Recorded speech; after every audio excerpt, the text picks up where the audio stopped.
Right now, as you're watching this, your brain is scanning for threats.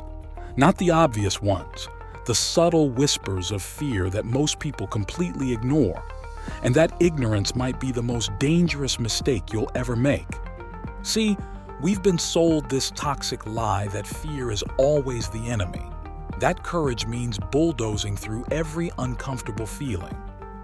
But here's what nobody tells you. Sometimes, fear isn't trying to stop you, it's trying to save you. Think about this. Your ancestors survived saber-toothed tigers, plagues, and ice ages. They didn't do it by being fearless. They did it by being smart enough to listen when fear whispered, "Pay attention." They understood something we've forgotten, that there are three completely different types of fear, and mixing them up is like confusing medicine with poison. The first type is irrational fear, the monster under your bed, the plane crash that statistically won't happen, the social rejection that feels like death but isn't. This fear needs treatment, not obedience. It's your brain's security system gone haywire, seeing threats in shadows. But before we dive deeper into this life-changing distinction, hit that subscribe button and ring the notification bell. Trust me, you'll want to catch every insight we share on this channel about transforming your relationship with fear. The second type is excessive fear, real dangers blown completely out of proportion. Yes, that business venture has risks, but your brain is treating it like jumping off a cliff. Yes, that conversation might be uncomfortable, but your nervous system is acting like you're facing a firing squad. This fear needs perspective, not elimination.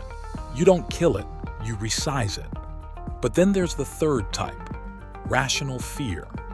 This is your inner genius speaking. It's the whisper that says, something's not right about this person. It's the gut feeling that says, this opportunity sounds too good to be true. It's the quiet voice that says, you're not ready for this step yet.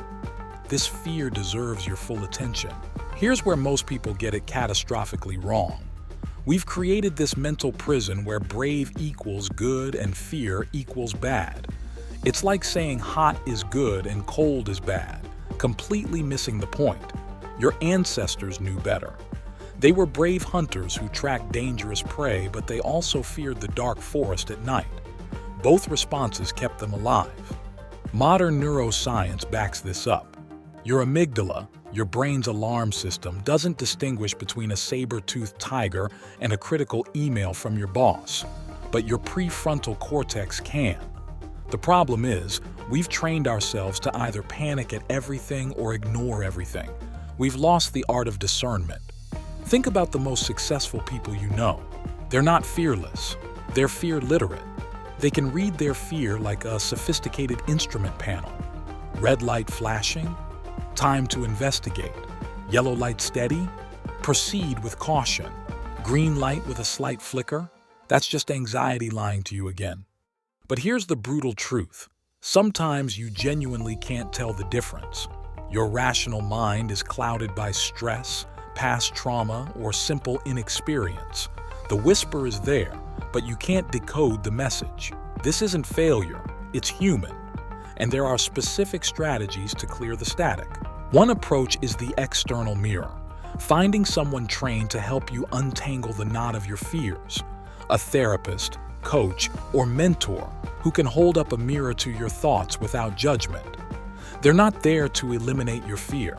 They're there to help you understand what it's really trying to tell you. Another approach is the paper test, literally writing down your fears in excruciating detail. Not journaling about how you feel, but forensically examining what exactly you're afraid of. When you force fear out of the shadows of your mind and onto paper, something magical happens. The irrational fears start looking ridiculous, the excessive fears shrink to manageable size, and the rational fears reveal their wisdom. You can also use the time test. Irrational fears feel urgent but have no real deadline. Excessive fears feel overwhelming but become manageable when broken down. Rational fears often have a quality of patient persistence. They don't scream, they don't disappear, they just stay, like a wise friend waiting for you to listen. Here's what's really fascinating. Your body often knows before your mind does. Irrational fear tends to create scattered, jittery energy. Excessive fear creates that heavy, overwhelming sensation. But rational fear? It often feels like a quiet alertness, a focused attention. Your nervous system is saying, something important is happening here. The goal isn't to become fearless, it's to become fear-fluent. To develop such a sophisticated relationship with your internal warning system that you can distinguish between the smoke alarm going off because of burnt toast and the smoke alarm going off because of an actual fire. If this perspective on fear is shifting something inside you, show your support by hitting that like button and dropping a comment below. Tell us, what's one fear you've been struggling to categorize? Your insight might be exactly what someone else needs.